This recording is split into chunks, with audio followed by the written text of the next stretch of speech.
ಸಂತ ಶ್ರೀ ಸೇವಾಲಾಲ್ ಮಹಾರಾಜರ ಮೂರ್ತಿ ತೆರವು ಮಾಡಿದವರ ವಿರುದ್ಧ ಕ್ರಮ ಕೈಗೊಳ್ಳಬೇಕೆಂದು ಆಗ್ರಹಿಸಿ ಜುಲೈ 21ರಂದು ಕಲಬುರಗಿ ಜಿಲ್ಲಾಧಿಕಾರಿಗಳ ಕಚೇರಿಗೆ ಮುತ್ತಿಗೆ ಹಾಕಿ ಮನವಿ ಸಲ್ಲಿಸಲಾಗುವುದು ಎಂದು ಬಂಜಾರ ಸಮಾಜದ ಮುಖಂಡರಾದ ಸಂತೋಷ್ ಆಡೆ ತಿಳಿಸಿದರು. ಕಲಬುರಗಿಯ ಪತ್ರಿಕಾ ಭವನದಲ್ಲಿ ಕರೆದ ಸುದ್ದಿಗೋಷ್ಠಿಯನ್ನು ಉದ್ದೇಶಿಸಿ ಮಾತನಾಡಿದ ಅವರು, ಕಲಬುರಗಿ ತಾಲೂಕಿನ ನಂದೂರು ಗ್ರಾಮದ ಬಾಪು ನಾಯಕ್ ಹಾಗೂ ಕಾನು ನಾಯಕ್ ತಾಂಡಕ್ಕೆ ಹೋಗುವ ರಸ್ತೆಯಲ್ಲಿ ಶ್ರೀ ಸಂತ ಸೇವಾಲಾಲ್ ಮಹಾರಾಜರ ಮೂರ್ತಿಯನ್ನು ಸ್ಥಾಪಿಸಲಾಗಿತ್ತು. ಈ ಮೂರ್ತಿ ತೆರವುಗೊಂಡಿದ್ದು ಬಂಜಾರ ಸಮುದಾಯದ ಮುಖಂಡರು ಸೇರಿ ಮೂರ್ತಿ ತೆರವು ಮಾಡಿದವರ ವಿರುದ್ಧ ಕ್ರಮ ಕೈಗೊಳ್ಳುವಂತೆ ಜಿಲ್ಲಾಧಿಕಾರಿಗಳಿಗೆ ಮನವಿ ಸಲ್ಲಿಸಲಾಗಿತ್ತು. ಆದರೆ ಇಲ್ಲಿಯವರೆಗೆ ಯಾವುದೇ ರೀತಿ ಕ್ರಮ ಆಗಿಲ್ಲ. ಜಿಲ್ಲಾಧಿಕಾರಿಗಳಾಗಲಿ ರಸ್ತೆಯ ಗುತ್ತಿಗೆದಾರರು ಅಥವಾ ಸ್ಥಳೀಯ ಶಾಸಕರು ಯಾರು ಕೂಡ ಈ ವಿಚಾರದ ಬಗ್ಗೆ ಚಕಾರ ಎತ್ತುತ್ತಿಲ್ಲ. ಈ ಲೋಕೋಪಯೋಗಿ ಇಲಾಖೆ ಅಧಿಕಾರಿಗಳು ಮತ್ತು ರಸ್ತೆ ಗುತ್ತಿಗೆದಾರರ ವಿರುದ್ಧ ಕ್ರಮ ಕೈಗೊಳ್ಳುವಂತೆ ಈಗಾಗಲೇ ಮನವಿ ಸಲ್ಲಿಸಿದ್ರು ಸಹಿತ ಇಲ್ಲಿಯವರೆಗೆ ಯಾವುದೇ ರೀತಿ ಕ್ರಮ ಕೈಗೊಂಡಿಲ್ಲ. ಆದ್ರಿಂದ ಗುತ್ತಿಗೆದಾರರ ಲೈಸೆನ್ಸ್ ಅನ್ನು ಕಪ್ಪುಪಟ್ಟಿಗೆ ಸೇರಿಸಿ ಹಾಗೂ ಸಂಬಂಧಪಟ್ಟ ಲೋಕೋಪಯೋಗಿ ಇಲಾಖೆ ಅಧಿಕಾರಿಗಳ ವಿರುದ್ಧ ಕ್ರಮ ಕೈಗೊಳ್ಳುವಂತೆ ಆಗ್ರಹಿಸಿ ಜುಲೈ 21ರಂದು ಬೆಳಗ್ಗೆ 11 ಗಂಟೆಗೆ ಕಲಬುರಗಿಯ ಜಿಲ್ಲಾಧಿಕಾರಿಗಳ ಕಚೇರಿಗೆ ಮುತ್ತಿಗೆ ಹಾಕಿ ಮನವಿ ಸಲ್ಲಿಸಲಾಗುವುದು. ಒಂದು ವೇಳೆ ಕ್ರಮ ಕೈಗೊಳ್ಳದೆ ಹೋದರೆ ಮುಂಬರುವ ದಿನಗಳಲ್ಲಿ ಶಾಸಕರ ಮನೆಯ ಮುಂದೆ ಧರಣಿ ಸತ್ಯಾಗ್ರಹ ಮಾಡಲು ಅನಿವಾರ್ಯವಾಗುತ್ತದೆ ಎಂದು ಎಚ್ಚರಿಕೆ ನೀಡಿದರು. ದಿನಾಂಕ 6/7/2026ರಂದು ಬಾಬುನಾಯ್ಕ ತಾಂಡಕ್ಕೆ ಹೋಗುವ ರಸ್ತೆಯಲ್ಲಿ ಸೇವಾಲಾಲ್ ಮಹಾರಾಜರ ಮೂರ್ತಿಯನ್ನು ಸ್ಥಾಪಿಸಲಾಗಿತ್ತು. ಬಹಳ ವರ್ಷಗಳ ಹಿಂದೆ 6 ತಾರೀಕು ಅದನ್ನು ತೆರವು ಮಾಡಿ ಎಲ್ಲ ಒಂದು ಕಡೆ ಇಟ್ಟಿದ್ದರು. ಅದರ ಸಂಬಂಧ ಮಾನ್ಯ ಜಿಲ್ಲಾಧಿಕಾರಿಗಳಿಗೆ ಅವತ್ತಿನ ದಿವಸ ನಾವೆಲ್ಲರೂ ಮುಖಂಡರು ಸೇರಿ ಮನವಿ ಪತ್ರವನ್ನು ಸಲ್ಲಿಸಿದ್ದೀವಿ. ಯಾರು ತೆರವುಗೊಳಿಸಿದಾರೋ ಅವರ ವಿರುದ್ಧ ಕ್ರಮ ಕೈಗೊಳ್ಳಬೇಕು.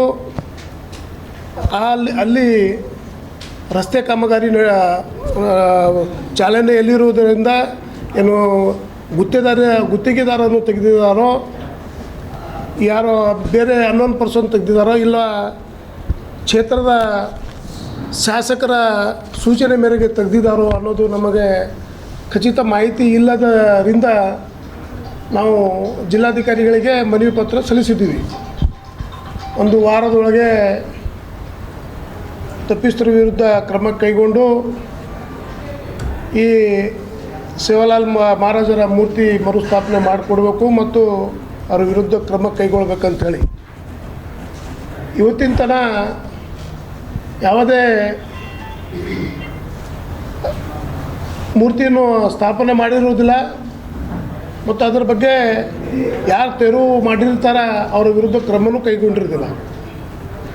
ನಿನ್ನೆ ನಾವು ಎಲ್ಲ ನಾರಾಯಣ ಪವಾರ್ ಅವರ ಮತ್ತು ಎಲ್ಲ ತಂಡದ ಸಮ್ಮುಖದಲ್ಲಿ ನಾವೆಲ್ಲರೂ ನಿನ್ನೆ ಒಂದು ಸಭೆಯನ್ನು ಸೇರಿದ್ದೀವಿ.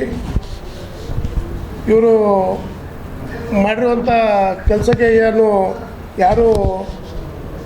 ಅದರ ವಿರುದ್ಧ ಕ್ರಮವೂ ಕೈಗೊಂಡಿಲ್ಲ ಮತ್ತು ಅದು ಕೆಲಸನೂ ಮಾಡ್ತಾಯಿಲ್ಲ ಅಂಥೇಳಿ ನಾವು ಇದು ಪತ್ರಿಕಾಗೋಷ್ಠಿ ಕರೆದು ಒಂದು ಪ್ರತಿಭಟನಾ ಕಾರ್ಯಕ್ರಮವನ್ನು ಹಮ್ಮಿಕೊಳ್ಳೋಣ ಅಂಥೇಳಿ ನಿನ್ನೆ ನಾವು ಸಭೆಯನ್ನು ಸೇರಿ ಸಭೆ ಕರೆದಿದ್ದೀವಿ. ಆ ಸಭೆ ಕರೆದು ಇವತ್ತು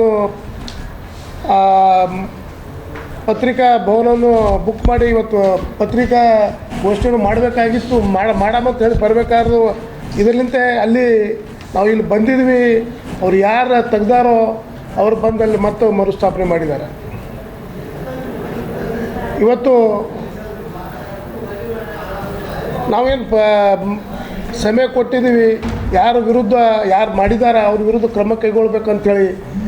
ಅವರೇ ನಮಗೇನು ಅವ್ರು ಯಾರಂತ ಗೊತ್ತಿದ್ದಿಲ್ಲ. ಯಾರೋ ನಾವು ಇವ್ರು ಇರ್ಬೋದು ಅನ್ನೋ ಉದ್ದೇಶದಿಂದ ನಾವು ಇದು ಮಾಡಿದ್ವಿ. ರಾತ್ರೋರಾತ್ರಿ ತಂದು ಮತ್ತೆ ಹಾಕಿದ್ದಾರೆ.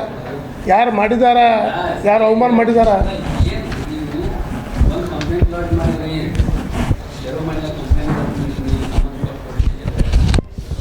ನಾವು ಪೊಲೀಸರಿಗೆ ಕೊಟ್ಟಿಲ್ಲ ಸರ. ಪೊಲೀಸರಿಗೆ ಕೊಡ್ಬೇಕಂತೇಳಿ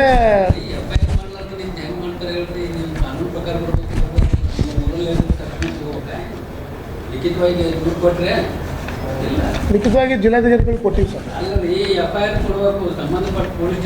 ಶಾಬದಿ ಮಲ್ಟಿ ಸ್ಪೆಷಾಲಿಟಿ ಹಾಸ್ಪಿಟಲ್ ಮತ್ತು ಟ್ರಾಮಾ ಕೇರ್ ಸೆಂಟರ್ 24/7 ತುರ್ತು ಚಿಕಿತ್ಸಾ ಸೌಲಭ್ಯ ಉಳ್ಳ ಆಸ್ಪತ್ರೆ. ಕಲಬುರಗಿ ಜಿಲ್ಲೆಯ ಖ್ಯಾತ ಹಿರಿಯ ಅನುಭವಿ ವೈದ್ಯರ ನೇತೃತ್ವದಲ್ಲಿ orthopaedic, ENT, neuro surgery, general surgery, general medicine, urology, gastro surgery, paediatric, obstetrics, gynaecology, cardiology, neurology, arthroplasty, arthroscopy, spine surgeries ಸೇರಿದಂತೆ OPD, IPD, ICU, NICU, ultrasound, 2D echo, laboratory, major OT ಸೌಲಭ್ಯದೊಂದಿಗೆ ಎಲ್ಲ ರೋಗಕ್ಕೂ ಒಂದೇ ಸೂರಿನಡಿ ರಿಯಾಯಿತಿ ದರದಲ್ಲಿ ಶಾಬದಿ ಮಲ್ಟಿ ಸ್ಪೆಷಾಲಿಟಿ ಹಾಸ್ಪಿಟಲ್ ಮತ್ತು trauma care centre 24x7 emergency ಚಿಕಿತ್ಸೆ ನೀಡಲಾಗುವುದು. ಹೆಚ್ಚಿನ ಮಾಹಿತಿಗಾಗಿ ಸಂಪರ್ಕಿಸಿ ಶಾಬದಿ ಮಲ್ಟಿ ಸ್ಪೆಷಾಲಿಟಿ ಹಾಸ್ಪಿಟಲ್ ಮತ್ತು trauma care centre, STBT bus stand, Dargah road, ಸಂತ್ರಸ್ವಾಡಿ, Kalaburagi. Mobile number 9060442345.